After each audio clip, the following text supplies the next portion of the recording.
Ladies and gentlemen, it and squid, if you choose to identify by a squid, far be it from me to tell you that you're wrong. If you can see my face and hear my voice, you know that can only mean one thing. It is time for the worst 120 minutes or so in all of sports. That's right. We're back. Bigger, badder, and uglier than ever possible. It's time for the Too Many Guys Soccer Show. Producer Stan, how goes it, sir? It goes. It's going all right. It's going all right. Actually, this is pretty exciting because we have two major international tournaments that are going to be basically run simultaneously. And we are going to be able to talk about them all summer long. So this is going to be quite enjoyable. So I'm looking forward to all the great games we got coming up. We have so many guys on the show tonight. I would like to acknowledge my long term hiatus. There has been housing issues. Listen, my beard was not nearly this long or not this gray last time I hosted this show, but we're going to get into it. We've got to preview the Euros, and do we have a team tonight, my brother? I'm looking at all of them. You may not be able to see them in the screen, but we've got Coach G. How goes it, sir? Not too bad. I've had the last 2 days off of my non-AP reading, so my brain's still fried after reading about 250 essays. I've been looking at places down the French Quarter, and damn, I have two dogs who are screwing this plan up. There's no place for them to go to potty, so I'm still trying to go down the French Quarter right now. But besides that, summer's doing well. It's freaking hot as balls down here. Yeah, it's hot as balls down here. So besides that, man, life is really good. I'm looking for the Italians and looking for the Euros, man. All right. Uh, I haven't seen this brother or talked to this brother in like 3 or 4 years. Coach Matt in resplendent in the Portugal jersey. I love it. How's it going, my brother? I'm good, man. I miss you. I hope you're doing well. Sorry you've been having troubles, but yeah, I'm excited to talk about footy. I'm excited that I'm back on. Um, and yeah, let's get rolling, man. I'm excited. This next gentleman, I know he's going to be happy. Hey, Cam, we got to talk offline because we got to talk about Friday.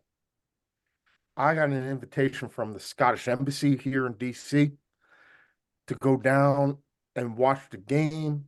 I want to know if you're in with me. But you see my Scottish jersey over my shoulder. How you doing, brother? I'm hanging in there. It's my birthday today, actually. Hey, What? happy birthday. Yeah, I know. Happy Oh, Thank where's the you. birthday chat? to You And you. I got the greatest gift Happy possible birthday to from the you. universe, a cast on my right arm from doing yard work. So, living the dream right now. But yeah, as Matt said, I'm excited to talk football. You know, Scotland's in the Euros. It's not often that we make it to a big competition. So, I'm excited to talk Tartan Army today. Again, I'm gonna need you to reinforce me when I go down to a German beer garden in DC to watch Scotland while wearing a Scotland jersey because there's a debt that I have to pay off. And a number of you are involved in this, so I'm gonna need you to thank me for that one. Professor Matt, resplendent in his Ukrainian kit. My man, how you doing? We're doing well, man. Summer one is slowly but surely drawing to a close. And, like Stead said at the beginning of the show, we have two major tournaments back to back. I'm happy. My dog is probably happier because he hasn't seen cheese since the last Liverpool match. So, it's time for him. All right, gentlemen.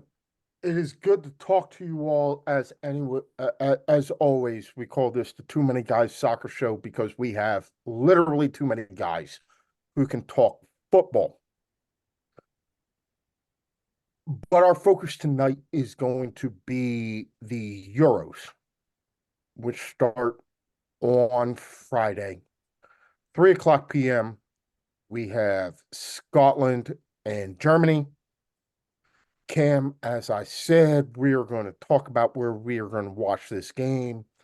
I have a standing invite from the Scottish Embassy that I am going to take up because, yeah, I need to pay them off for the fact that some of us, Stead, are going to watch the Scotland and USA game, and I'm going to wear a USA jersey for that. So they made me agree to watch at least a couple of games wearing a Scotland jersey.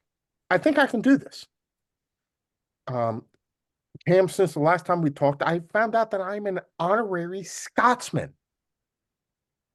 Oh, welcome to the club. Yeah, I think there could be worse things. Well, depends if we're talking sports. I don't know. I might have to learn about the food. The haggis is still throwing me. Yeah, everything's fried as well, like chocolate Yeah, I'm not fried, mad at the onion fried fried. stuff. I'm not Yeah. mad at the fried stuff. We're gonna deep fry your pizza, as we once sung to the Italians. I'm okay with that. But apparently, I'm an honorary Scotsman. I just recently learned that. Uh, we've got the Euros coming up. Now, gentlemen, this is one of the most interesting tournaments in international football. And so we are not going to do the typical preview where we go group by group and decide who's going to win the group, who's going to come in second, who's going to come in the lucky loser for that.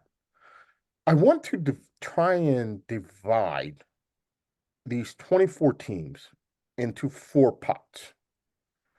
We're going to call these four: number one, the favorites; number two, the contenders; number three, puncher's chance; and number four, thank you for making out the numbers. And the reason why is this tournament has tended to be more favorable to an underdog than any international tournament. So, as much as we may say there is a favorite, I think the actual winner will come out of group 2 or group 3. So, as we go through this, I'm going to ask you who you think would be in the primetime contenders category, who you think are going to be that next pot lower. So you're saying we have a chance. The Rockies of the crew. What you're saying is there is hope, and thank you for making out our numbers. I will start. If I had to go with the group in pot one, group one, to be the favorites, I would put England, France, the home team Germany, and I'm not sure where else I would go from there. So, Stead, you can correct me if you think I'm wrong or add something to the conversation. No, I actually only have one favorite. I only have France. I can't seem to pick anybody else as a favorite. And the only reason why I pick France is not because they have a squad that seems to have these scary players that seem to strike fear into every opponent. It's just because of the France machine that we've seen over the past 20 years that seems to just turn out talent after talent after talent. And the fact that they seem to have I'll say the inside track when it comes to African players who grew up in France who have a choice between two national teams. So, you know, it really boils down to that. So I think because of that, I pick France as a favorite. I really don't have a single other team though that I consider to be a favorite. That's the only team that I'm going to put as a favorite. All right, Coach Matt. Agree, disagree, want to add something? Where do you feel on that one? It's like it's kind of interesting because I think it's just how you view like favorites. Like for me, uh, it's like not. I think there should always be kind of about four teams, like the teams that you think they're going to make the semifinals, and then from that point, like who you know that like who are your best four like of that. And for me, I agree with you with those four, and then I think I'm just going to say it, like I think you have to include Portugal. Like I think we're just so used to them being a dark horse that we don't realize like how good that team is. Like they have Bruno Fernandes, they have Ruben Diaz in the back, they've got um they've got João Paulinho, they got Bernardo Silva, they got João Neves, who's coming up and is like an amazing young player in Benfica. Vitinha is like, Luis Enrique says Vitinha was the best player on PSG. You have obviously Ronaldo, you have João Felix, you have Jota. Like the team is absolutely stacked. And to not consider them like for a national team, like not considering them a favorite. Plus, all of them, like aside from Ronaldo, like all of them have grown up and like won, international championships, like in the youth levels. Like they've won the U17 World Cups, U17 Euros, like U18 Euros, U21s. Like these are players that have experience in winning those tournaments, and I would just include them in that. Um, and yeah, so I think that it's them, France, Germany, and England, in my opinion. All right, Coach G, I can hear putting Portugal in that list with uh, Germany, England, France. I can hear putting Portugal in. You're a big Italy fan. Italy are the defending champs. Do you feel like they should be in the list of pre-tournament favorites? I would say right now, no. They are rebuilding, and they're looking at really strong rebuilding. I believe it's their U17 or U19 who just won like the World Cup for them. So like they're on a hot streak, but they're youth. They looked really good in the last tournament, but obviously didn't do great. But I think right now, you guys haven't really talked about Spain. Spain looks like a really upcoming, fast, dynamic, boom, boom, boom kind of team, and they kind of put their little stamp on the last tournament 2 years ago. When they were pushing all these bigger teams to extra time, going to PKs, and they weren't there yet. But with the whole 2 years of experience with the players in all the top leagues, watch out for them. But also, we're kind of forgetting Belgium in a small way. But really, my dark horse will be the Netherlands. The Dutch right now looks very, very solid. The game that they played that I watched the other day, and yeah, they didn't have their starters, but even their B team looked like they were dominating play, good possession, switching the point. So we kind of overlooked some of these smaller teams that were on the rise that could do some damage. And we've seen tournaments like this where this team how they match up with the individual teams that they might overcome this big, huge obstacle. For example, can Italy beat France? Probably not. But can Italy beat England? Of course, we've seen that in the past, So England, for whatever reason, is just what they shite, whatever. But Germany's on the way down, and even though they're still kind of rebuilding, they have that super juggernaut, and they're at home.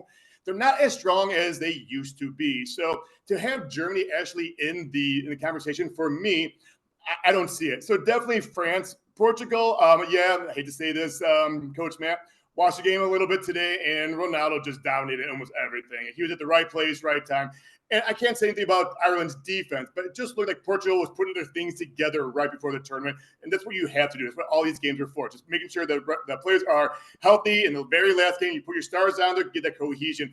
Portugal could be a factor, but can they win? Probably not. I hate to be like this, but I might have to jump on the France bandwagon. Just because they look solid from top to bottom, they have been for a couple of years. England, on paper, they look phenomenal. In reality, they always suck. Germany on the way down. Spain on the way up. Don't quote me, but they could win. but definitely get to the championship game and maybe come second. Belgium, dark horse kind of, but Portugal, I really do think it's France this year. All right, Celtic Cam. One thing that we have all agreed on is France at this point. I know you are not going to give England a shred of credit. So saving that one for the side, who do you think deserves to be in that top tier of favorites to win this tournament? Yeah, I mean, I hate to be the third person, but France is looking good right now. I mean, between statistically and just how they've done over the past few years, I think they're looking absolutely fantastic, even though they did tie with Canada in their friendly warm-up, which was a little bit concerning, I think, for some of the fan base. But there is a team I want to give a shout out to that no one has mentioned yet, and it's Turkey. Turkey the past few Well, years we're has going to get to really, Turkey, but do we really put Turkey in the favorites? to be honest, not to win it, but I think to get further than we think. I've actually We been have a looking at the category for that. Okay. I'll hold it till then because I do want to talk about Turkey because I have looked into it and it's exciting. But France for me is the team that I think is going to go the furthest. Spain, I have some, I'm unsure about Spain. It's a young team overall. They don't have the experience necessarily that I think they need to get really far. I think if they had a pretty heavy switch over between some of their older players and then bringing in a youth group essentially. So I do have some concerns, I think, around Spain getting too far. Um, Italy, I think, could make a revival here. I mean, you know, I think they need to, honestly, to stay as one of the superpowers in European football. And I think they could do it this year. I truly do. But as I say, France is my team that I'm picking to go all the way. All right, Matt, Professor Matt. In terms of the favorites pot, I only have two. France, for a lot of the reasons already mentioned. Continuity, talent, I trust the manager. And England, although over the last week and a half, I increasingly have felt queasier and queasier about that. Partially because of Southgate's selection. And it's really weird because for most of my existence on this planet watching this game, and shit, that was 94. So what is that? 30 years now. You could always bank on England having at least a solid defense. I'm not quite so certain about that at the moment. I mean, is Luke Shaw really the only left back he's bringing to this tournament? Yeah, I believe so. That's a problem. Yeah, I mean, those are the only two teams that I'd have in that favorites category. Because the other teams mentioned, and I think there are arguments to be made, but there are also, I think, pretty strong counter arguments. All right, I am willing to put only one team in the group of favorites. Instead, I know you're keeping count of this. The only green team that was unanimous amongst all six of us was France. Yeah, absolutely. I mean, it's not surprising either. It's not surprising either. And I think They that have been to they've won a World Cup. They've been to a World Cup final. Mhm. What I will say is, And a Euro final. last performance in the Euros was not all that impressive. No, it wasn't. But the one before that was because they Yes. finaled. So like France is no one's gonna really cap that Spain run of 3 straight Euro World Cup Euro. That was amazing. But when you look at what France is, yes, Spain with the yeah, Euros, but when you World look at Cup what France Euros, has yeah. done since we've really been able to pay attention because we've really been able to pay attention to European football in the United States. We've really been able to pay attention. It's basically been since '98. And France has been a contender in at least every other tournament. No other team has done that. No other team has done that, which is why I understand why all of us are yeah, we can needle. Well, who they lose to? Okay, well, everybody loses to somebody. Nobody wins everything, but also, how many tournaments has Portugal won? One. So, let's not get ahead of ourselves here. Let's So also is remember Argentina. that my All right. point is this. My point is this. Hold on, let me finish. My point is this. The reasons that we've all stated are the reasons why France is the only unanimous favorite and we've all picked. That's the reason why. Yeah. And All right, go ahead, Coach, Professor Matt. And when France face plants, it's usually because of themselves. Oh, absolutely. It's not like they get outplayed. And I have to In be fact, honest, the only game they got outplayed was the one that they won when they beat Croatia, because they actually got outplayed that game. they beat themselves or they get distracted. And the one thing looming in the back of my mind that's like maybe this derails the French team is the fact that there's a goddamn election in that country next week. And the party that's going to win is led by people that can't stop talking about the makeup of the squad. Yeah. It's about it. That's true. That's true. Hey, but you know what? They brought in N'Golo Kante in. And you never know. He's 33. He's not even playing in Europe anymore, but he doesn't need to play every game. He just needs to shut down your best guy. And then and let's be real, they've probably upgraded in terms of goalkeeper over the last couple of years.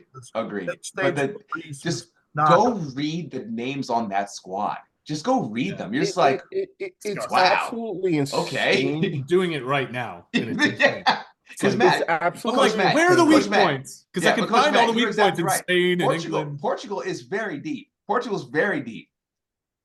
I'd say in relation to previous Portuguese teams, they still aren't as deep as France is. No. Yeah, and that's the crazy thing. Yeah. And I think if you're going to compare those two teams, and I know Stead, you're a Roberto Martinez truther. The managers that has to come into play. Mm-hmm. That's true. Yeah, that's true. Deschamps has won his tournaments after losing his tournament that he should have won, and has built a very, very good France. Again, I am with you all. I think that France would be and they are the betting favorites to win this tournament. The biggest issue has been that we have seen them play in Euros where they have been the favorites and they did not play all that well. You're always with France going to have the issue of square pegs, round holes. Mm-hmm. How can you accommodate how Kylian Mbappe likes to play? Mm-hmm. How Antoine Griezmann likes to play. The fact that there is, without Karim Benzema, no true number 9 in that team. What are you talking about? They got Olivier Giroud. The old boys there, man. Thanks. I hear that too. Do you play a 4-2-3-1? Do you play a 4-3? A 4-3-3? How do you get your best center backs and right backs to play? It is a very, very, very, and I want to say it is a very, Didier Deschamps does a good job of coming up with a strategy to fit disparate parts into a cohesive unit and still be able to win. I want to give him credit for it. So if we say that, and I can agree with you, if we want to say like the only team unanimously that we're willing to put in that top echelon of favorites going into this tournament is France, I can agree with it. That leaves a number of teams in that serious contenders, so you're saying we have a chance. What I've picked up from where we are is we have England, the second betting favorite, Belgium, Spain, Portugal. Yeah.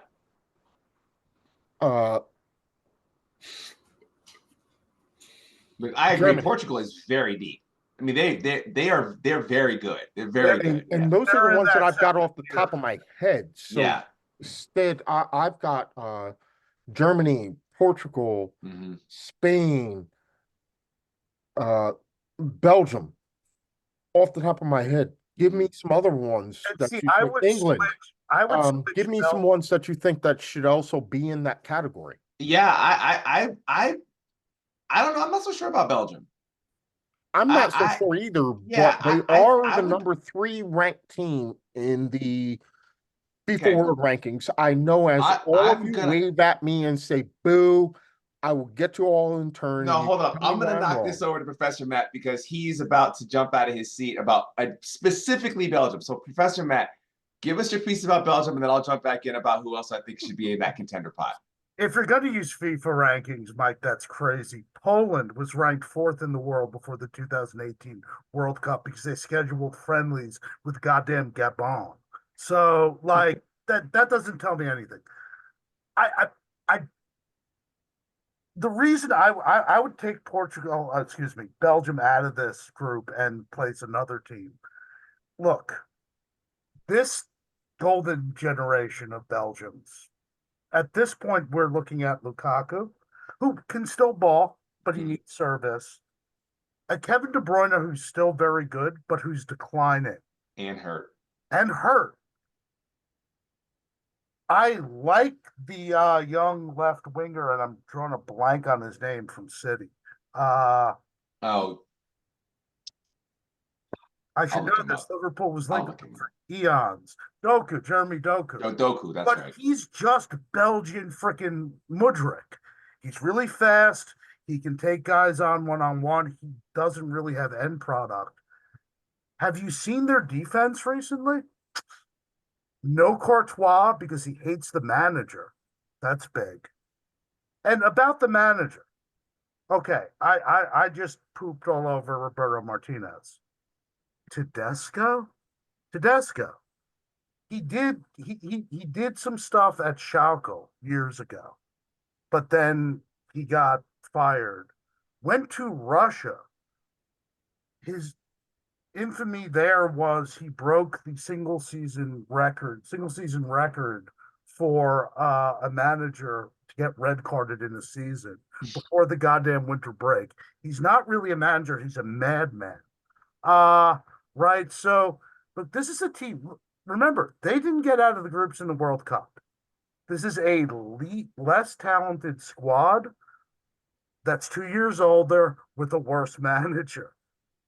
And not the best goalkeeping situation either. Yeah, who's it Yeah, gonna be? Kuzminski from Luton? Is he the yeah. number two? Well, their goalkeepers have a total of 19 caps, all three of them. So yeah, there's not a whole lot there. And anytime that I mean, the fact you're not breaking your neck to get Thibaut Courtois on the squad lets you know that. I mean, I'm going to leave off a 6'7" guy with a 7-foot wingspan. Okay, Who I just won who just won a Champions League. Champions League Yeah, after playing, let's remember, one game, yeah. which was So the Champions League final. right. So I actually think though, outside of that, who could you include? I mean, I think your heart wants you to include the Netherlands because it's the Netherlands. I think your heart does more than I think what's really there. Um, My heart also, wants to include Croatia. yeah, that's what I was gonna say. Yeah. That's who I was gonna say. If I was gonna put another team in, I would put Croatia in. I'd put Croatia in because we we love to talk about, Luka Modric, Luka Modric, Luka Modric. Well, Luka Modric, if you look at the squad, he is like 8 years older than the next oldest guy. So there's another guy that's like, I think it's like 30 something. Who is it? The vice captain. Vida, who's been there forever too, but he's still a solid player. But I'm also going like, so once you take out the account, like, oh, Croatia's old. Well, not really. They have two old guys, and then they have this young core of players who are about between 25 and 30 who have been, Particularly in the defense. yes, I was about to say That particularly. defense is excellent. Yes, My only so they have a question- lot there. I would put Croatia as another contender.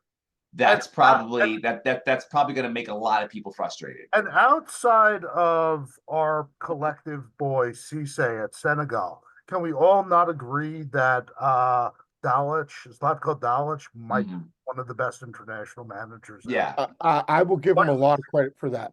Yeah. agreed. All right. I agree. Coach G.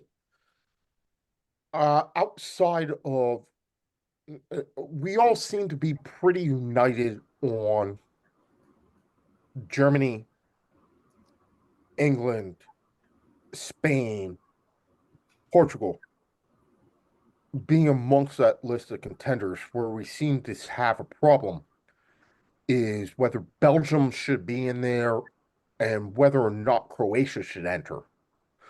I know you're going to give us the benefides of Italy and why the defending champs should be considered as contenders. I'm gonna tell you what, the reason why I don't have them is, yeah, I know they are the defending champs, but you also didn't qualify for the last World Cup. And sometimes you got to have a down year, down couple of years. That's just part of just soccer and just kind of life, you know. Sometimes you can't be a rock star the entire time. You can't be good looking forever. So sometimes age might catch up to you. That's exactly what the Italians, you know, what happens with us. Yeah, that's a group of death. You got Spain, Italy, and Croatia, and then whatever the other team is, the Albanian team, whatever. But like you got Hey, Croatia. we love the Albanians. Big I'm shout glad out you do, to because, Arbin, our good but friend who's been on the anyways, team.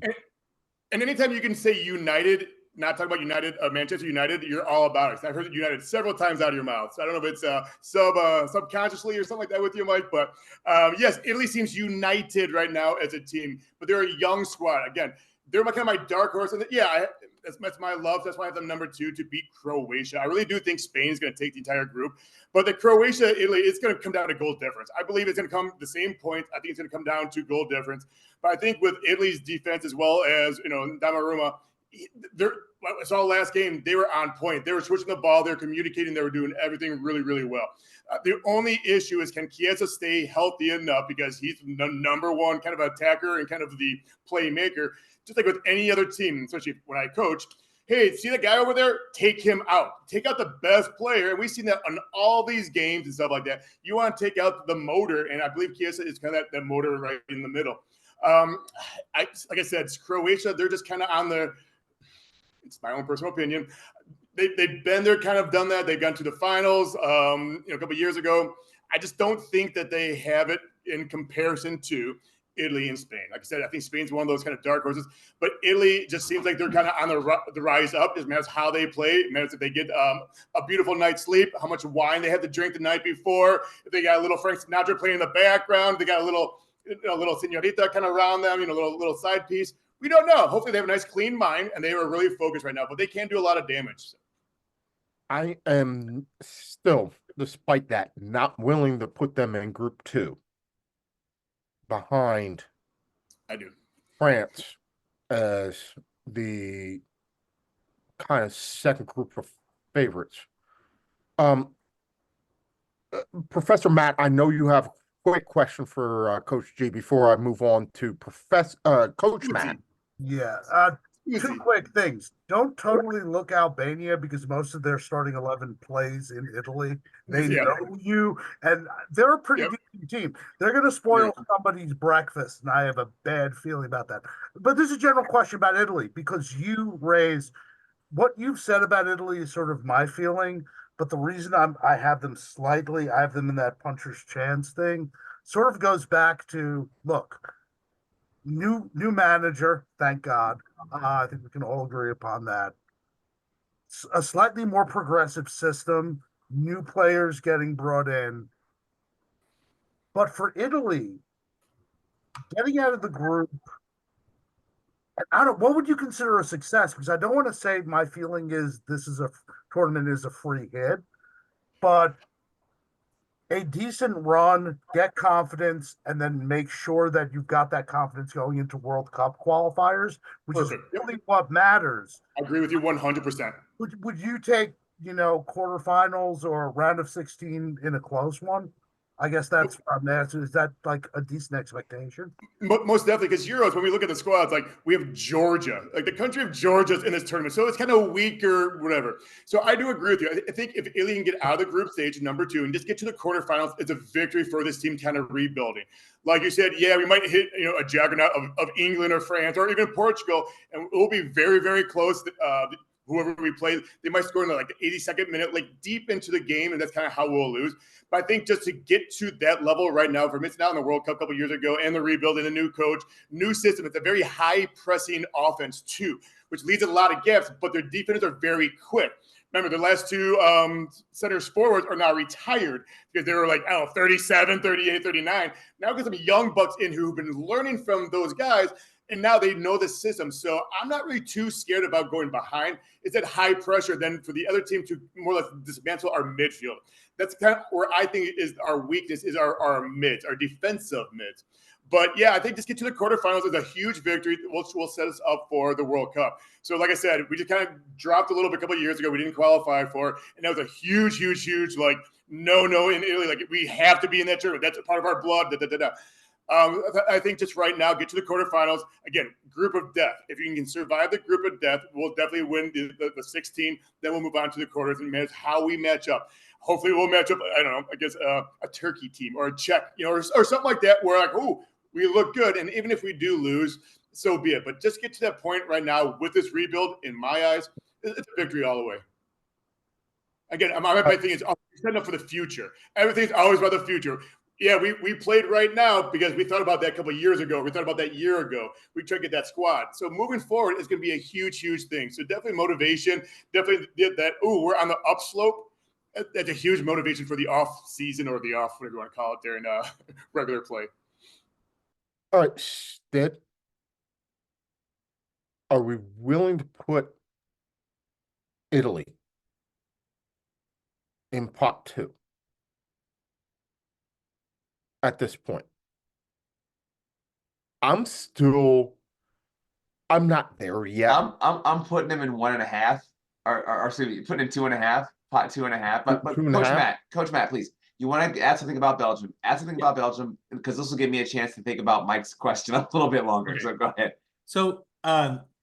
So I was gonna say, if Italy is like not in that group, then like Belgium like absolutely cannot be in that group, because Belgium. So what people don't understand, so I have family that are Belgian, like they're from Belgium, like they're good friends of mine. And I recently saw this video breaking down about why did Belgium's like golden generation fail. And what a lot of people don't know is like everybody on that team like hates each other. They absolutely cannot stand each other. Like there is, and this is, I asked for confirmation about this, but like Courtois like slept with De Bruyne's girlfriend while they were still dating and on the national team. Like like Courtois' exact quote. Like, why is he listening to John Harkes? Don't talk to John Harkes.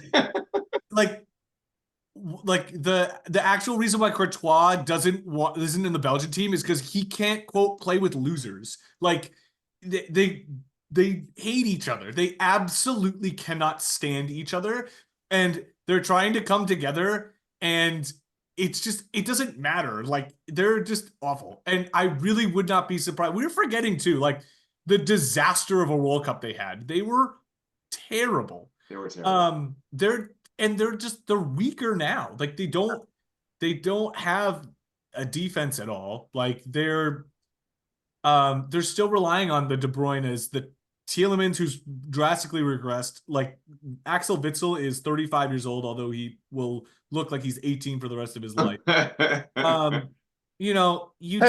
that man has a decent fro. Yeah, he does. As a guy who rocks a fro, I now know how. Listen, Stead and Coach Matt, y'all old guys. I know how hard it is for y'all and how envious you are of us who have long hair. Absolutely. But to rock an afro like that actually takes a lot of work.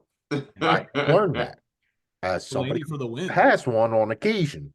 Coach Matt, though, I mean, as you shed more light on the Belgian national team, I think you're highlighting something that I think a lot of us already may have suspected, because it was odd that they would have this sort of, you know, I guess it's odd to me that why would they allow Eden Hazard to eat himself out of being a professional athlete? It's just there's a lot of it makes sense now. It makes sense now. So I think because of that, I'm glad you said that, because now I feel like I can go ahead and put Italy there without But feeling too bad, I also because forgot to Like, mention the Netherlands.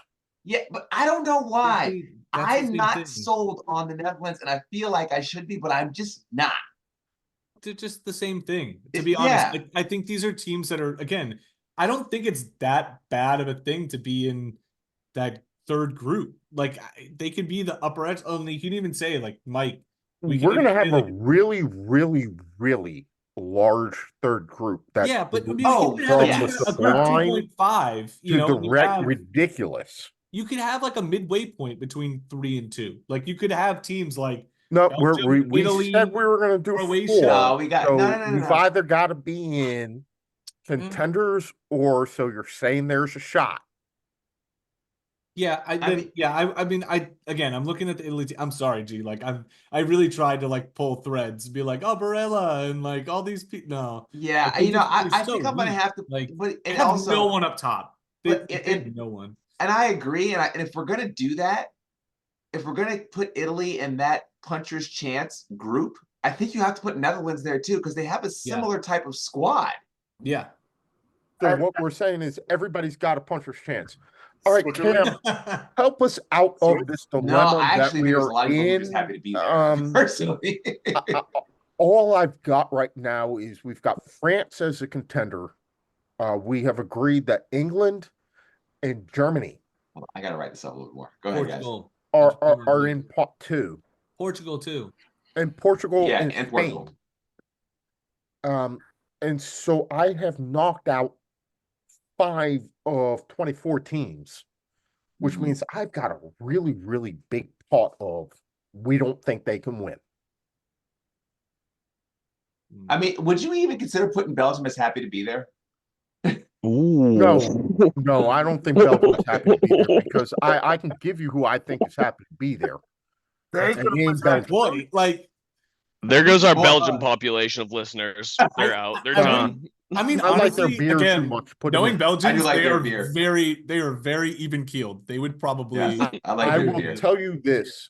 I guess the One of the women are pretty cool greatest too. things I ever did was I had a very dear Belgian friend, and God rest his soul, Kurt, who passed, was a very, very dear friend of mine. And back in the World Cup of in the 2014 World Cup, I bet him a basket of Belgian beer that the Belgians would make it out of the group stage, because, like most Belgians, he was very pessimistic. It was the greatest bet I ever made in my entire life, because for the next 3 years, I had the best bottles of Belgian beer that anybody could find, and I was just giving them away. Matt, Coach Matt, Professor Matt, I'm sorry. I get my Matts mixed up because I'm not used to having you both on at the same time. Professor Matt, what were you going to say to that? Actually, I was going to be like, you mean the Great Belgian Beer Bet, but indeed it was. So It was a great Belgian beer bet. All right, Cam, get me out of this situation. I need somebody else to be a legitimate contender. Okay, so are we? So I gotta clarify. Are we in group 2 or 3 now? I've heard We're still in group 2.5. two. We're still in Group group two. two. We're Okay, still in I've group heard two. I've I've heard got Germany. 1.75, 1.93. Like Um, I don't know where to go at this point in time. Yeah, I've got England. We've all agreed that England should be there. I've heard no disagreement that Portugal, Spain, and Germany should be in that collective. Where I'm going from that is we have disagreements over Belgium, the Netherlands, Croatia. Oh God, I'm glad I go last on this one. Um, yeah, that's difficult. I mean, Czech Republic has been it's interesting because the last big tournament they didn't someone mentioned this with Luka Modric. Like, they were being told that, oh, they had an older team, they were really old, but it was really just Luka Modric and I forget who else it was. But they are also a young team. They have a good defense, but at the same time, I don't know. There's nothing special that I've seen from any of the friendlies that really inspire me with confidence to say that they're going to go too far. So I don't know about Czech Republic. Well, that's Croatia, not the Czech Republic. Oh, Croatia. Sorry. I'm all over the place today. This codeine's hitting me hard right now. I won't lie. Um, um, so Croatia, yeah. Uh, I don't know. I still, and you guys are gonna yell at me. I still think Turkey has a really, like, I really do think they're up there, and I think they're the They are dark definitely horse. for me in Group 3. They're And that definitely in has Group always 3. been where but also understand this, Cam. More than half of the winners of the Euros since the 80s have come out of that group that we would say, what you're saying is we have a chance. That's the Denmarks, that's the Greases, that's the uh, Turkeys. I mean, last time Turkey was in the Euros, they made it, I think, to the semifinals and lost to Spain because Matt, was it the semifinals or the quarterfinals? No, you're thinking of 2008. They crapped out of the group last go around. They were in Italy. Yeah, but that one that they made it, what was 2008. That was a 2008? Was it the quarterfinals or the semis? Semis. They lost to that was the semis. They lost to Germany. Yeah, 2000. Yeah, but that was a team that would not die. Yeah, that they had a great mentality. So uh, I can understand where Cam, why you're saying like I would pick Turkey. Um, if anybody can do, and I agree with you, if anybody can do what Greece did in 2004, or potentially what Portugal did in 2016, Turkey has the potential to do that. Just win these games close, win enough games to get into the knockout stages, and then win from there. Yes, but what I'm gonna do is I'm gonna do the college way. What's your answer? And please explain why. Because I do believe there is a case to be made here for this. Um, a lot of these kind of small, not necessarily smaller teams, mid-sized teams, we'll call them smaller mid-sized teams. A lot of the time they pull from the same leagues. And I think people miss out on the fact that especially when they're pulled from the same league, and then especially the same teams, like Fenerbahce, things like that, there's a mentality that's already built at the start. There's already an understanding that's built between these players. And if you look at the Turkey team, it's a combination of being pulled from the same league, Turkish league, and also only a few other leagues. The Italian league, I think there's one or two people from maybe, I want to say Portugal, maybe, but really it's Italian and Turkey. And I think that is a really underestimated aspect of these kind of international competitions. These are people that understand how each other play, either because they play them or they play with them. And I think Turkey is a big enough team. They're not a powerhouse, but they're kind of sitting on the cusp of being, a very strong team, and they have this very good understanding. And they do have some pretty good, I mean, they have that 19-year-old Guler, I think his name or whatever it is. What Gula, is it? Gula, Gula? kid from Madrid. Yeah, exactly. And then they have some of these old heads that are playing. I mean, Tosun, let's just kind of kick him to the side. He's a bit useless, let's be honest. But like, I'm gonna butcher this name. It's Kalonglu or whatever. He's been playing in the Turkish team for Guy, God knows how the long. guy from Inter. Hakan. Yeah, Şahin. exactly. Yeah. He's had Kalonglu. 18 goals this season, Yeah, I think it's in the Italian Calhanoglu. league. Yeah, yeah, that sounds much better than what I said. It sounded Yeah. like I was having a stroke there. That sounds much better. No, but I think there is something to be said about this Turkish team. We've seen them be really resilient in the past, few international competitions. And, I looked at the resume of I forget who's coaching them now, but I looked at it, and it's not the best win percentage. But if you look at his career, his stats are getting better over time. Year by year, he's winning more games out of the games he plays. And personally, I'm a big one for statistics and pattern data.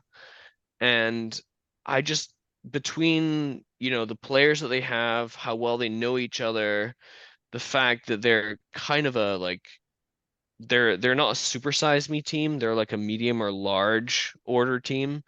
Um, I think there's something to be said for them being contenders. And I know this is we let's be honest, in the show we gotta have one guy that comes up with a crazy idea. It might as well be the guy that's on Codian right now. So let's just roll with it. I think Turkey is gonna have a bit of a punch in the Euros this year. And I'll say it and I'll stand by it. All right. Well, before I get into the bigger question that you just raised, Coach Matt, I'm gonna let you weigh in on this.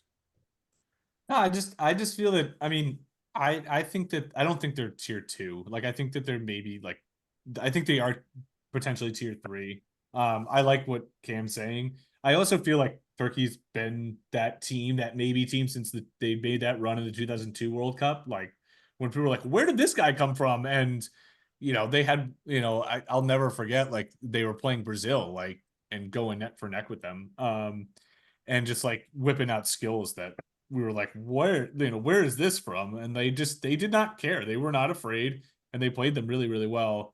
But I don't think they're better than the Netherlands right now. I don't think they're better than Croatia and even probably Italy. And it's funny, Cam, that you were going to say that you were talking about so many of them being on the same team, but if you actually look at it now, like their team, it's like they're actually spread more out now than I feel like ever before. I mean, um you've got players playing in La Liga, you've got them in Portugal, they're in Italy. There's actually several that are actually playing in the Premier League or will be in the Premier League next year. They were with the Championship. So like and another one in the Netherlands as well. So I think that they're actually starting to branch out a bit more, but I think that actually is better for them, like not even like a negative, unifying thing. I think it actually is like, hey, we're learning stuff like out here, and also too, especially in a tournament like the Euros, like to have people spread across Europe and understanding different play styles, I think is beneficial to them. But I don't think that they're above tier three. I have heard Stead not an argument against England being in pot two. I've not heard a legitimate argument against Spain. I've not heard a legitimate arguments against Germany. And Portugal. So are we universally willing to put those four by silent show of hands, my teacher voice, on the podcast screen that I'm looking at, by silent show of hands, are we okay with putting those four in group two?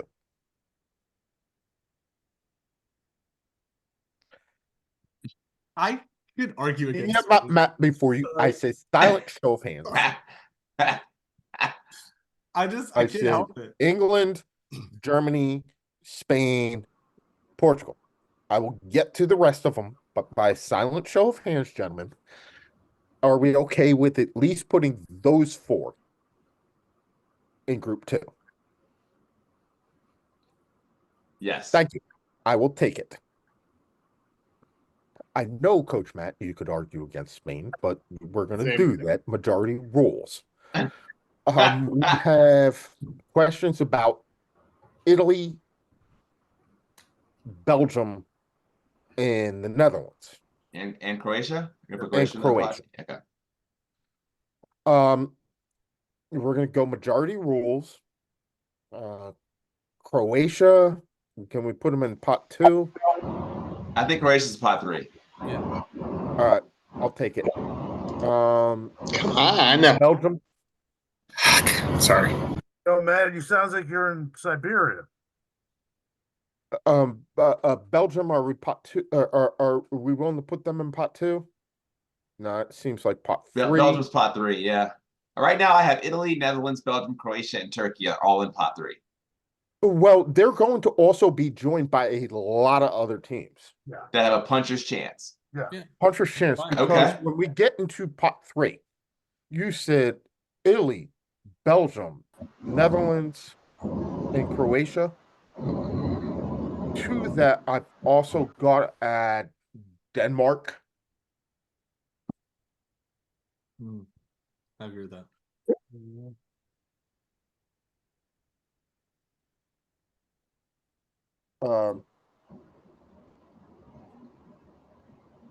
Matt, Professor Matt, we'll talk about this. This has a lot to do with how healthy Robert Lewandowski is. But if to pot 3, I would potentially add Poland, Poland wishes Switzerland, on Austria, So look, Ukraine, and Turkey. so we have Switzerland, Austria, Ukraine. Belgium, Ukraine, Turkey, Denmark. Denmark. That's what I was missing. Mhm. Yeah. Okay. In fact, like, Are we good? I'm Okay, trying to look. go. Are we gonna put Hungary in there? Because I know that's No, Professor Matt's I'm team. putting Hungary. I will hear Hungary from y'all. Professor Matt, give us a little bit. Give us a Hungary. Why should we put Um, Hungary in group 3? Yeah, exactly. And I know you just talked about this on the on your short that we put out the same time as this show. But please give us indulgence, please. continuity, same manager, Marco De Rossi, since 2018. They are, one of those teams that can punch above their weight, and this is the punch above your weight class. Because they play systems football. Defensively solid. They have a good goalkeeper. They have a legit star man in Dominic. And look, they've in the last 2 calendar years, they've been on a very impressive run. They beat England 1-0 in Budapest, 4-0 at Wembley. Granted, that was an experimental England team. And look, the last Euros, they were, I guess, what Albania is this go around. They were the 4th team in a group of death. They got smacked around by Coach Matt's Portugal. But other than that, they drew France, and they were literally a minute away. It took Leon Goretzka magic for them not to knock out Germany. And this is a better team. And this is Cam, this is not a knock on your boys. That's a very navigatable group. A Germany, which, okay, they're pot 2. They've got warts. A Scotland team, which is better. And a Swiss team that I think is actually kind of in a little bit of trouble. This is not prime Jacques. Look, they're still starting Sheridan Shaqiri. Yeah, like that's and he's been in the MLS for like what, 5 years now. I love Big Shaq. Oh, no knock on him, but That's come a on. He had a phenomenal year. He had a phenomenal year at Bayern Leverkusen. He was one of the strong points. No, I'm talking about Shaqiri. Shaqiri. I'm not Oh, talking man. about. Not I'm Josh. talking about our boy. Yeah, I'm talking about Johnny Shaqiri. Cash. Quadzilla. Other Kosovo Albania. Gonzo. Yeah. That's what you guys. But yeah, no, so it's navigatable, and they've not just they have a good record over the last couple of years, they've knocked off some big teams along the way. Beat Germany, beat Austria, beat England twice. As bad as Dominic Szoboszlai looked the second half of the season for Liverpool, he puts on that Hungary shirt and he's given that free roll. I gotta keep it real. And I guess I can say this now. Jurgen Klopp screwed him up because he was trying to put a sheep shape into a cow shape. He thought he found Magyar Genie Wijnaldum. He's not that. He's a freaking 10. Let him play 10. So I would put Hungary squarely in this. Hungary's All also right. really Do we young think too. that? Yeah, yes. I mean, I can hear Hungary in with Switzerland, Croatia, Italy, uh, Denmark, Poland, Austria. I would I'll say it, Mike, and this is coming from the Kabasi posse. Take Poland out of this group.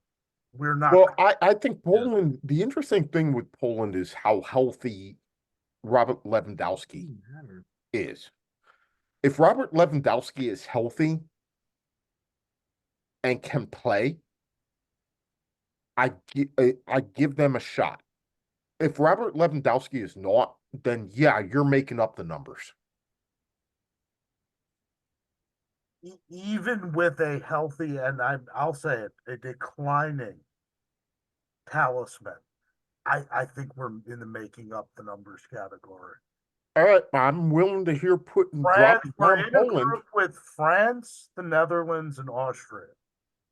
France being our only nailed on favorite.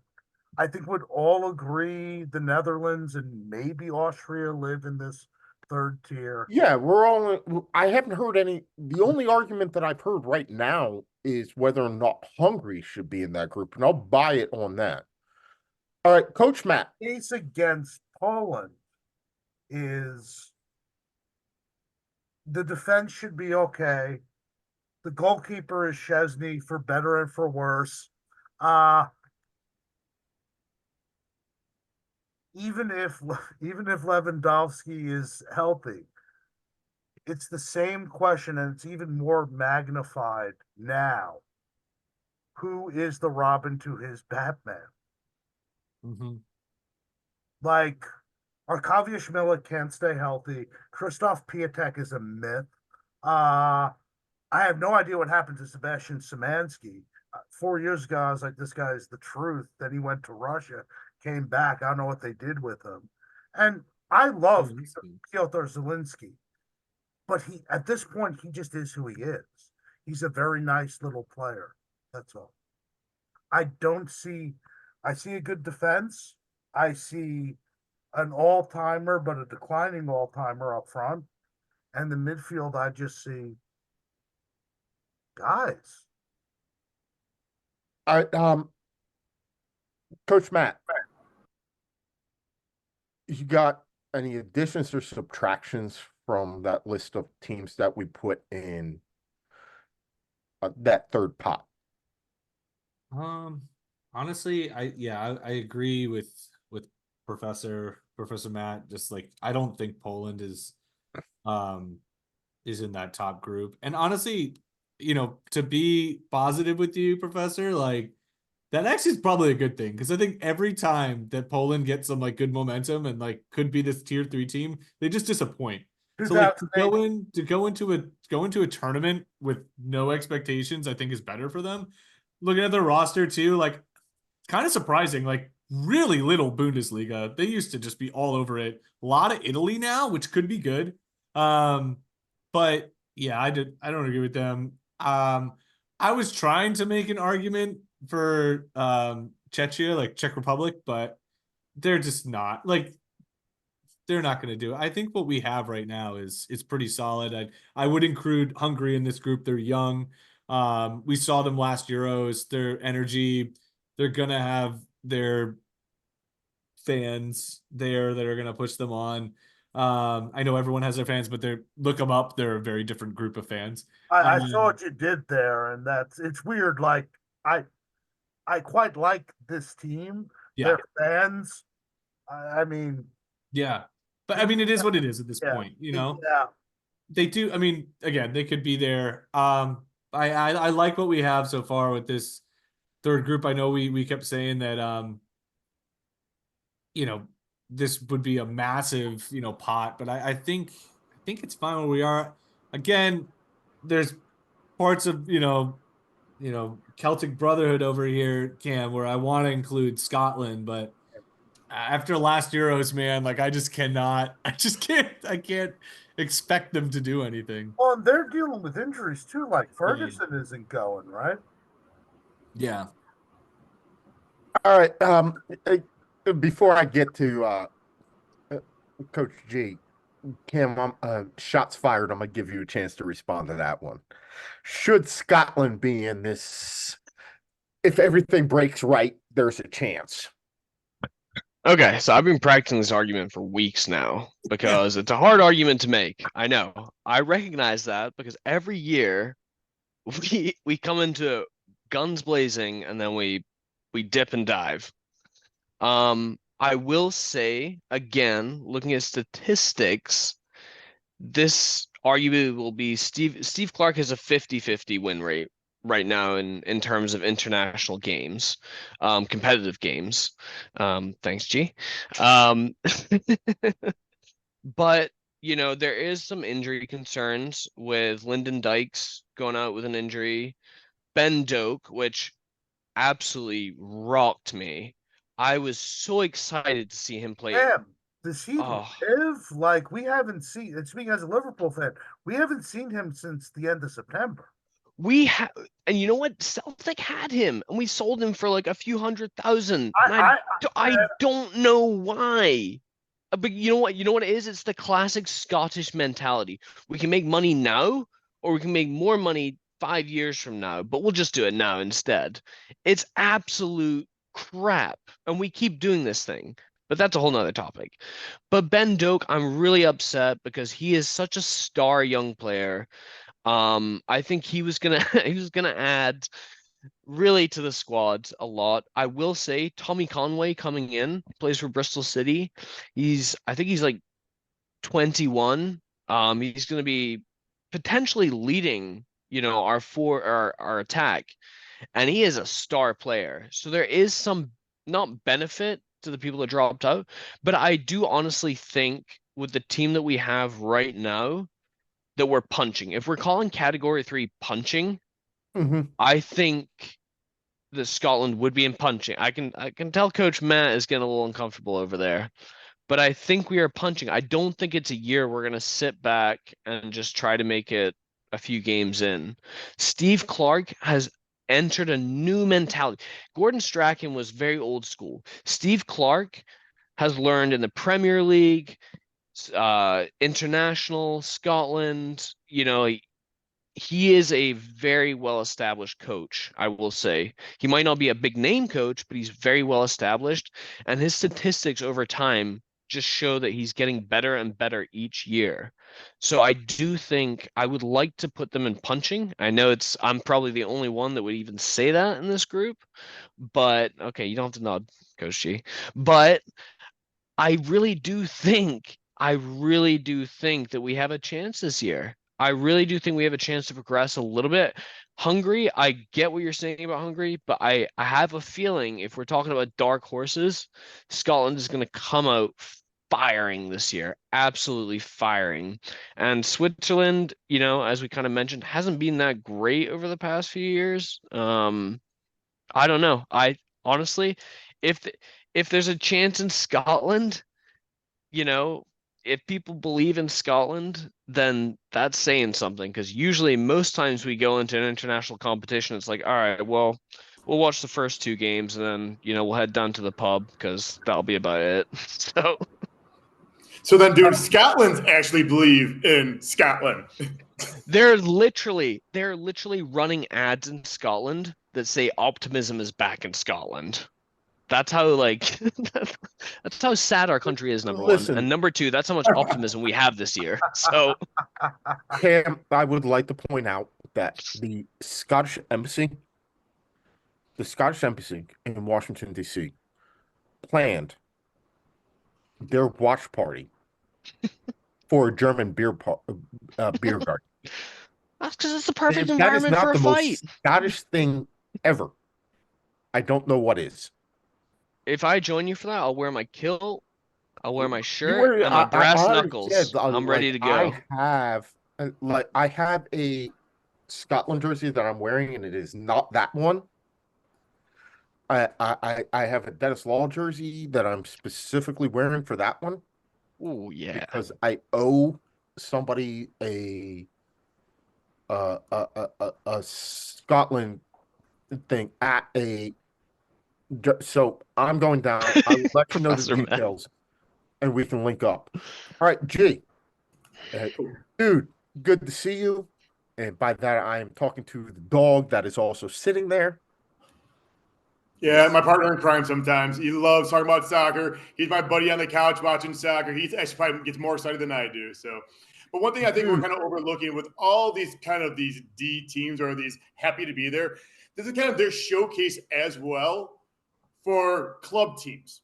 So some of these guys might be kind of dispersed throughout Europe, but together they play very phenomenal. So they're actually kind of, I don't know, trying out for bigger league teams. So when we have like teams like Turkey in the past, now you see them not in the Turkish league, they're going throughout Europe. So some of this, they're going to play for their individual self. So we might have some of these dark horses like Georgia, Romania, Poland, Slovenia, Scotland, and Albania, who are going to go all out because this is kind of their showtime to make their own individual money in other leagues. So, yeah, the Euro, even though we kind of talk crap about these smaller teams, it is going to be a good fight for them because as a team, and like you said, for Scotland, we're going to come together, and that's that national pride. Yeah, they're not going to win, but they're going to challenge all these bigger teams, which makes these bigger teams even better. So, but it's really a lot of these times is just a showcase for these individual talents.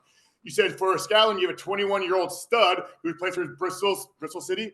Well, if he's going to now make his money, this is a really good showcase for him to make his money, to move up to the Premier League, to go to La Liga, let's say the top tiers, or whatever team. It really is a showcase for a lot of these smaller teams, A, to get their name out there, get recognition, but also if you have that, you build that the grassroots, then you look at the advantages 10 years from now, 20 years ago, or 20 years from now, I'm sorry, because of what's happening now. So a lot of the times is, hey, if we fight, we're helping our future out for our teams, but also for individualized, they're looking for themselves as, how can I get to that Man City, I'm sorry, or Arsenal or Man U or whatever. That's the whole goal for any of these young studs, even nowadays, even a 15-year-old boy in America or whoever, or wherever, they want to go to the Premier League. That's the number one goal for most of these people. That's where the money's at. That's why we play. So I can see a lot of these teams giving a hard time, but ultimately, yeah, they're not gonna do well. Scotland will give it its all, like you said, after 2 games. Yeah, let's go to the pub kind of thing. But you'll see these 1 or 2 guys who just rise up to a higher level, then they're start getting the recognition. So that's why I kind of like these tournaments for these smaller teams to see who's the next bigger coming up kind of guy. all right, I can't tell if G Coach just Matt, you complimented had Scotland a or question for not. Professor Oh, I Matt. did. I'm more Scotland than England any day. I'm more Wales than England any day. So I think England's kind of an asshole in history and whatnot. I'm kind of anti the British colonies. Cam, he was planning on coming up and watching one of them Scotland games with us, but that's not happening. Coach Matt, you had a question for Professor Matt, so Yeah. that's very interesting. All right, so Professor Matt, I want to say this. I want to be honest, okay? I'm not trying to just be an asshole here, okay? But looking at, we were talking about Poland and how like weak they are. Why are we considering Ukraine like a dead on for tier 3?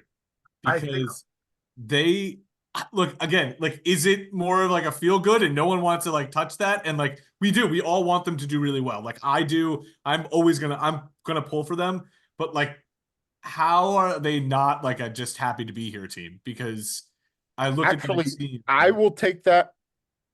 They have actually won. Have they though? Like, look at their They record. have actually won in qualifications and things like that. They've won a number of games outside of Ukraine. Like, this is a competitive team that is actually in. But you can say There everyone are a number. qualified has won in qualifiers. Like that's my No, whole they thing. have actually won and been competitive in a number of games. This is a team that is not to be overlooked. I would put them in that is it's not a feel good story. Like they are actually winning games. we were in the same qualifying group as England and Italy. Drew Italy twice. Those were fun group chats with Coach G. And we lost to England at Wembley, but we got a result away. I think the big difference is Poland, this is the end of their, and you brought up all those guys who used to play, not just in Germany, specifically for Dortmund. This is the end of that era of Polish football. In the case of Ukraine, I think that door has kind of swung open. Mm. And, you know, speaking as a Ukraine fan, I used to go into major international tournaments and be like, okay, well, we have it. I don't want to pick on Cam, but it's almost a Scotland thing. We have a good starting 11, but then after that, it's like, okay, if one or two guys get hurt, we're effed. Now, this is a way deeper team. And in terms of the talent, look, we got if Courtois was not healthy, the guy who was going to start the Champions League final in goal. Midfield Dubravka. wise, Pardon. no, Lunin. Yeah, Luna. Luna. Yeah. Lunin. Uh, you know, we have some half decent defenders. The midfield, like, and Arsenal fans might laugh. Zinchenko is Ukraine Zinchenko is better than Arsenal Zinchenko because we play him at his actual position. Uh, and up front, look, we got Tashankov, and you know, any team that wants a striker this summer, just go get Artem Jovic. He led La Liga in goals. Like we have, this is the again, speaking as a Ukraine fan, this is the most optimistic I've been since the Shevchenko days because we have a pretty relatively good core of guys. And I guess my argument for path three is look at that group. Yeah. Belgium, Romania, and Slovakia. Slovakia and Romania will defend. But you know, even in my Eastern European preview, Slovakia, it was a little bit easier. I I have a weird feeling we can win that group because here's the other thing, managers. I trust Sergei Rebrov more than I trust Tedesco. All right. So if I go through this based on what we said, Cam, because I'm going to give Professor Matt Hungary, I'm also going to give you Scotland. So in this group of third tier, I've got Scotland, Hungary, Switzerland, Croatia, Italy, Denmark, I'm going to take Poland out, but I've got the Netherlands, Austria, Ukraine, Belgium, and Turkey. Yeah, that's robust. And may I just also see, I've been picking on Cam for Scotland. May I make, you know, an argument for his Turkey pick? Because I think this is actually sort of where they should be. This is almost a half-ass home tournament for Turkey, considering the Turkish diaspora in Germany. So there's going to be the fans will be there. I don't think they're any more than this group, but I think that does potentially play a role. I can, and the reason why that I know that is a robust group, and I can see and hear an argument for any one of them making it into the knockout stages. And from there, as we've seen Portugal do, once you get in there. There's no. And when we look at, okay, so the last group is thanks for coming. That leaves me with Albania, Slovenia, Serbia, Poland, Romania, Czech Republic, Georgia, and Slovakia. Now, as a Simzak whose grandfather was from the Republic of Slovakia and very, very specific about the being from the Republic of Slovakia. And because my grandmother's Republic of Ireland is not in there, I would like to elevate Slovakia to Group 1 and say that they are the favorites. But I also understand that's not realistic. But if y'all get to have yours, I get to have mine. And yes, I may be the only brown person in the world that's going to put on a Slovakia jersey and go out and root for Slovakia. But yeah, damn it, I'm gonna do it. I'm also going to be the only brown person that wears a Albania jersey to root for Albania. But yeah, I'm gonna do that too. Um. Anyway, we said that third puncher's chance was going to be the most populous group.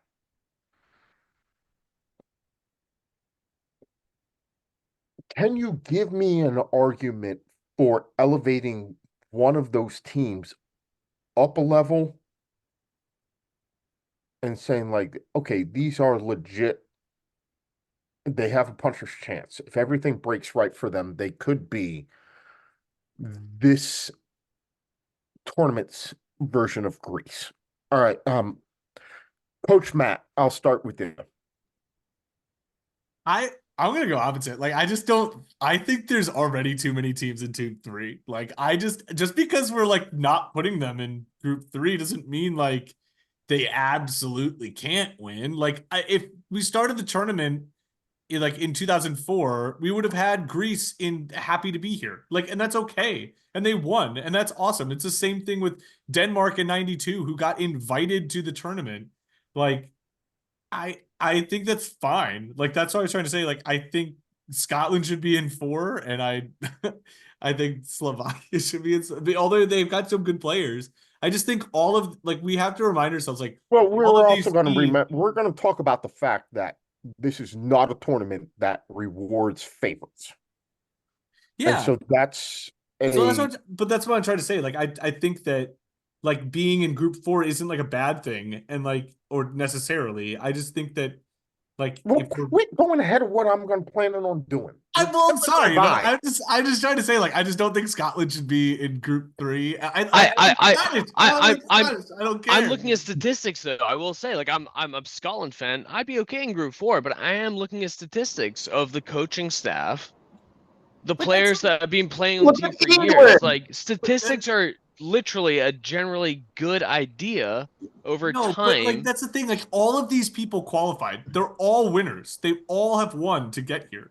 So like saying like They're actually all statistically, losers as of now because well, no one's yes, won yet. all, yeah, but like to get to here, like everyone's had to go on a streak and like win and get to this place, and like I just again like it doesn't just have to be like Scotland too. Like there's parts of me that like I look at like in the past, like, oh, Serbia, like they might make it or they might do something well. And like all these guys have like they have good players. They're just I don't think that they're all like at least puncher's chance. I think like if someone told you, Cam, that Scotland was going to win the Euros, like Well, I absolutely, guess you think? I think that's why, like, because like, are we really associating like Scotland, like on the same level as like Croatia and Italy and Netherlands? Because like, I don't think they are. Like, Yeah, well, but would we I have guess put my question would be like, what is your definition of someone who should be in puncher's chance?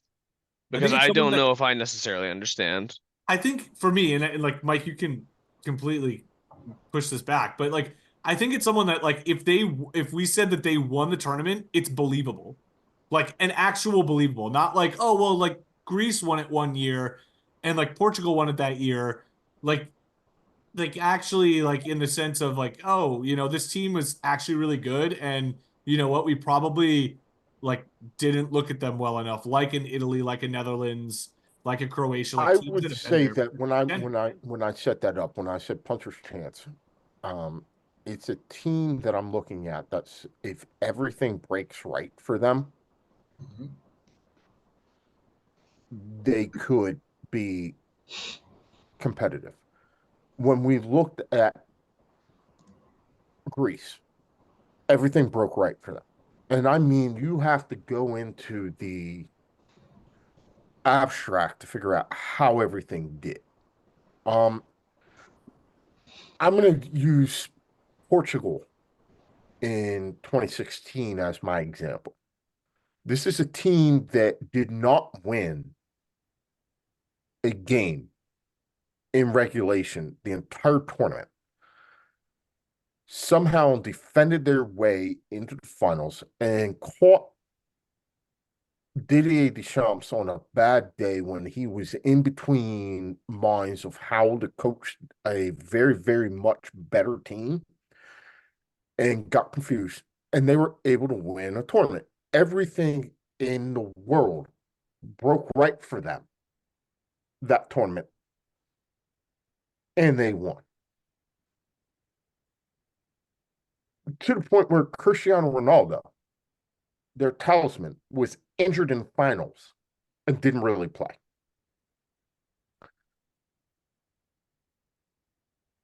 That Portugal won that tournament was okay.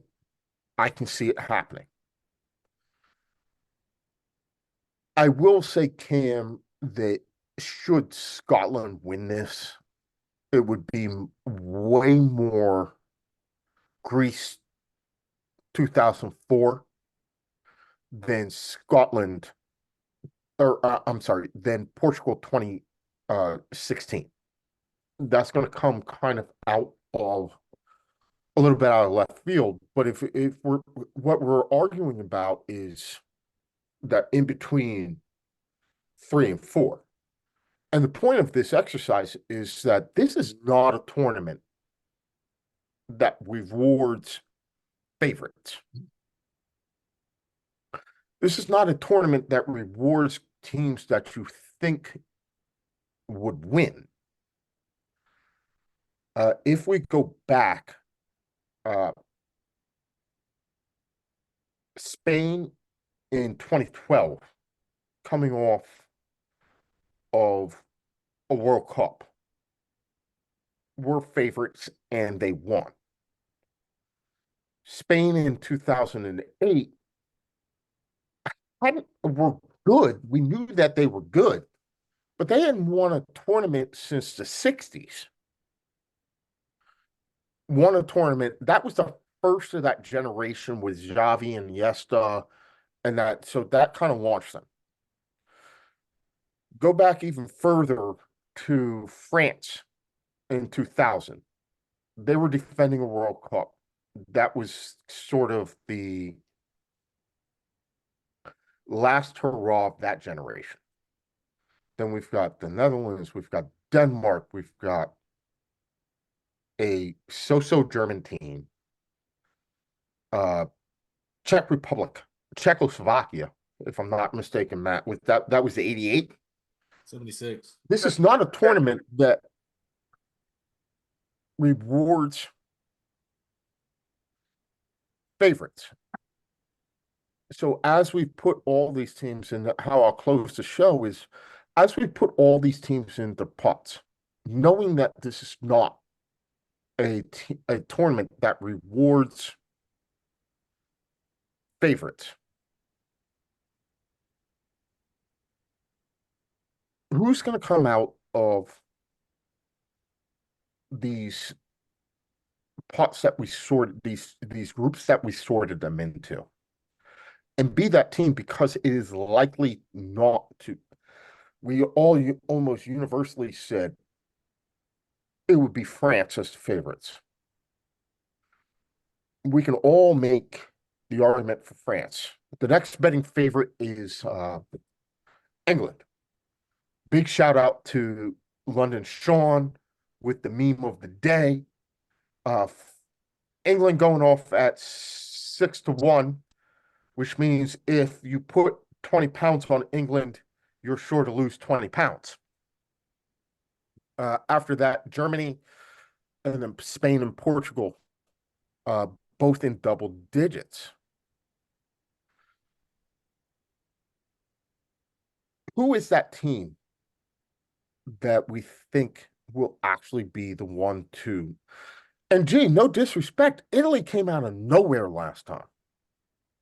I agree, and that's what I'm saying. Just get to the quarterfinals right now. It's gonna be a huge victory for them. Yeah. But yeah, they're kind of my dark horse. They're always gonna be my dark horse. You know, obviously not. So I'll start with you, G. Do you think Italy has a chance to defend? Of Or course. who are you taking? Of course we do, man. But like Cam says, on stats go out the window once that whistle blows. We look at England, we look at all the players, look at all the stats, and they never win. So until they actually play the games, we can only imagine who's going to win, who's going to be strong. Yeah, we all want our favorite teams. We all want our Italy and Scotland and Ukraine. We all want our teams, but until they blow the whistle the start of the game and blow the whistle at the end of the game, we really don't know. Again, France looks stacked. We don't know if they'll win it. England looks stacked every freaking time. They never win it. So we really don't know. We always have our better's choice. We think we're the experts. Yeah, we have no idea what the hell's going on.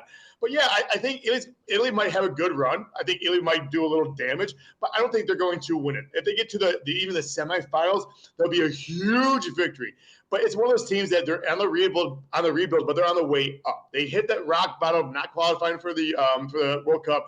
But again, they're on the way up. Their youth is really, really strong. So as a fan, I have to be kind of patient with the team. But for me, we're looking on the way up. I hear Scotland's argument, and actually, you know what? I would put them at actually maybe number 2 of their group. It matters how they come together. So they might be able to kind of squeak out that 4th group and go to the 3rd tier just because of that. So I don't know. Like I said, looking at the schedule, Germany, yeah, they're going to win it. Hungary and Switzerland. Scotland, they can be very competitive. They can actually do some damage. But until they blow the whistle, we kind of already know that. Right, Scotland. So, given the information I gave you, who are you taking to win this? France. After all that, you Yep. get France. I told you that. I told you that in the very beginning. I said it was France. I want Italy, but I'm going to be a realistic. Like I'm a realistic U.S. national men's team. They suck, and y'all love them. I'm a realistic. Right, that's next week's conversation. It don't matter. I'm a realistic. Can we get through this week? I promise you. They're kind of rebuilding right now. I think it's France. I would love for my team to repeat because how many teams actually repeat the Euros? 0. I would love for the team to do it. It's not going to happen. France is super, super strong. Again, Italy, quarterfinals, we're moving on. Good with me. All right, G, I promise you, I will give you every opportunity next week when we do this and do a Copa America preview. I will give you every opportunity to shit on the U.S. men's national team like I know you want to. No. It's not. I want to. I just see a different version of the game than you guys do. You guys put all your eggs in a basket when they haven't done shit in how many years. So yeah, we're winning trophies, but what kind of trophies are we winning? Trophies that don't matter. Participation trophy in a 3. We're winning the world's tallest midget and the 4-legged winner of a 3-legged race. And we Professor Matt. So besides that, we can't really do that much in the world. All right, Professor Matt. Given everything that we went through tonight, give me who you think is the favorite. 6 months ago, if I said this, I would have said, you guys need to get me committed because there was no evidence that I could have given you for this. But I've done a couple brackets. 6 months is a long time in international football. I have a disturbingly sneaky suspicion Germany's going to win this tournament. I think being the power of the host nation is important. They've been an up and down squad, but I think Nagelsmann has found his starting 11. The defense, that has been an issue for them the last couple major tournaments. I think moving Kimmich back to right back, this kid from Stuttgart, Mittelstadt, at left back, and the Germans haven't had a freaking left back since Philipp Lahm was playing there, out of position. And look, center back pairing of, Rudiger and Jonathan Tah is not terrible. Tony Cruz is decrepit, but he still can play, and he has a proper destroyer in Robert Andrich next to him, and that's been key because he was at his best for the German national team when they had a peak Kadira or a peak Unwa. there, or yeah, exactly. I still don't know how I feel about a Havertz as a false nine. I'd start Fulkrug, but that's just me. But I think if the Germans get to the quarterfinals, be be worried because that means they have picked up momentum as the tournament's gone on. Coach Matt, I see you there. If they play Portugal in the semis, look, Germany owns Portugal for whatever goddamn reason they do. And I don't see either France or England, especially England. Can you imagine a Germany England final in Germany? That England can't win. That will not be allowed to happen. Churchill, Benjamin fucking Disraeli, Margaret Thatcher will not rise from the dead. That can't be allowed to happen. So I have a sneaking suspicion the Germans are going to win. That's just my take. And it's weird because 6 months ago, I didn't have them winning the goddamn group. All right, Coach Matt. Are we talking about like my favorite or who I think is gonna win? Like Who you think is going to win? I think Portugal's gonna win. I think they're absolutely gonna win, and I might sound crazy for that. We all know me with my predictions are terrible, so that's probably means they're not gonna do it. The thing I'll say, Matt, like Professor Matt, like if Germany, like let's just say they win their group, then they have to play the runner-up of Group B, which is going to be Croatia or Italy or potentially Spain. Like that's an insane game, like right off the bat. Like to win that game, again, they could have momentum, but like they have such a hard road. Well, that's why I said if they get to the quarters. Yeah, but I mean, I just think that the team is the weakest we've seen them in a long time. Um, I don't think it's gonna happen. Um, I could see it being like I know you guys hate saying this, but it's hard for me to say it. I think England's gonna be in that final, or get very far as well. But I think Portugal come out as the winners. I think this team is good enough to do it. And it's gonna just prove Stead wrong about Roberto Martinez. But most likely, who's probably gonna win it? If like again, gun to my head, and I had lives on the line, I think it'd probably be France. But I just have a feeling about this Portugal team. I think this is like their year to do it. I think they're clicking, like their best players are clicking on top levels at the right time. And This is not a gun to your head tournament because gun to head favorites, betting favorites, as we've already established, are not the ones that win. Exactly. So and that's again another case for Portugal. Like people are kind of forgetting about them, and I think they're much more stacked than people think. So I'll take a France from Coach G. I'll take a Germany from Professor Matt. I will take a Portugal from Coach Matt. And yes, I will acknowledge that this is the first time that the two Matts have been on the podcast at the same time and actually seen each other. Very interesting occurrence. Well, we're both here Coach Matt meet Professor Matt. Professor Matt meets Coach Matt. Yes, the two Matts. All right, moving on to Celtic Cam. Who you got? Well, it sounds like, I mean, if everyone's No, it going doesn't for all, matter who it sounds like. I mean, do I have to pick up Spain? I don't really want to pick up Spain here. You But the pick way things are whoever you want. going. No, I know I will say I agree with the fact that I think England are gonna make it to the semis or the final. I definitely see that happening. I think that's a very, very realistic prediction. I can't wait. I hope they make it to the finals because then if they lose, every Scotland fan is going to be so happy, even though we got dropped out earlier. But I see them making it to the finals. Honestly, I know the betting side of things and statistics aren't always accurate, but let's be honest, there's always a margin of error. But I do think France is going to go really far, and I could see France making it to the final. I really don't see an argument against France making it to the final, if I'm being honest. We talked about this a little bit earlier, them tripping over themselves, but there's such a the team is meshing so well right now. They're playing really well together, and again, if you're playing England in the final, God, it's like that's fantastic. Like England is another team that will trip over themselves for no reason. It's a very class. They've done it in so many different international competitions. I think France just has to, trip over themselves less, so to say. So, yeah, I'm gonna stick with France betting favorites. I know it's not always the right angle, but I see an England France final and France taking it.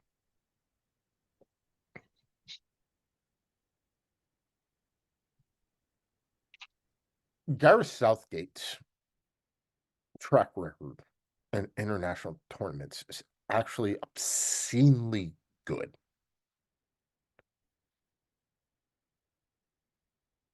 Semifinals of his World Cup, finals of the Euros, quarterfinals within a Harry Kane penalty of beating France. He has acknowledged that this may be the last time that he has an opportunity to win a trophy with England. And by every metric possible, he has been the most successful England manager of the modern era. When I look at teams, I try and find out who's got veteran talent, who's got a coach who's got a manager that's been there, who's got veteran players that have been there, and who's got some really, really exciting young talent. And England has all of that.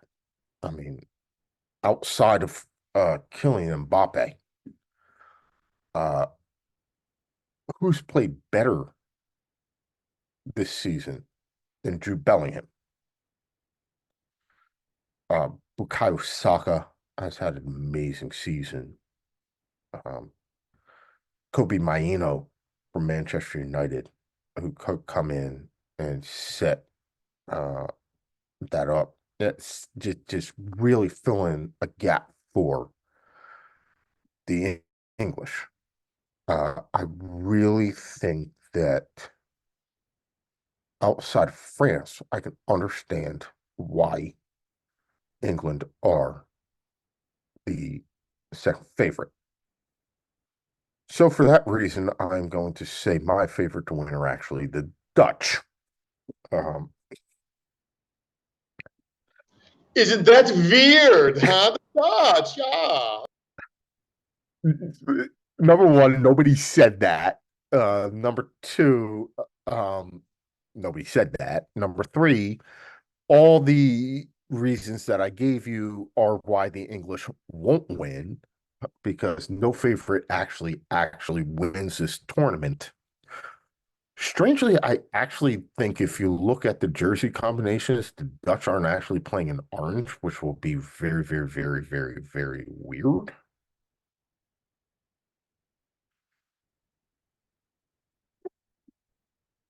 I gotta contend with the fact that Frankie de Jong is going to be out for the tournament, but they have a lot about them. They made a good run in the World Cup, and you know what? It's about damn time they won something. So just for the sake of that, I'm going to take the Dutch. All right, gentlemen, it has been a boatload of fun doing this. We have gone through everything. I think we can all agree on one thing, despite our differences on who might win and what group everybody should be in. You know what nobody said? Slovakia was going to win this tournament. I'm slightly upset at that. Like my Slovakian ancestors, God bless you, Pop Pop, God bless you, my Uncle Mike, would be very, very upset that we didn't pick Slovakia, but it is what it is. Um, Gentlemen, it has been a lot of fun. We did a great show. We will get back together next week after the first couple of games of the first round, and also to preview the Copa America Plus edition, because it has to be the Copa America Plus edition because there are CONCACAF teams involved. So, for the cast of the Too Many Guys Soccer Show, thank you, Celtic Cam. Thank you, Professor Matt. Thank you, Coach Matt. Thank you, Coach G. And especially Producer Stead for keeping the trains running on time. I am Mike. We did all right this week. We will try and do better next week.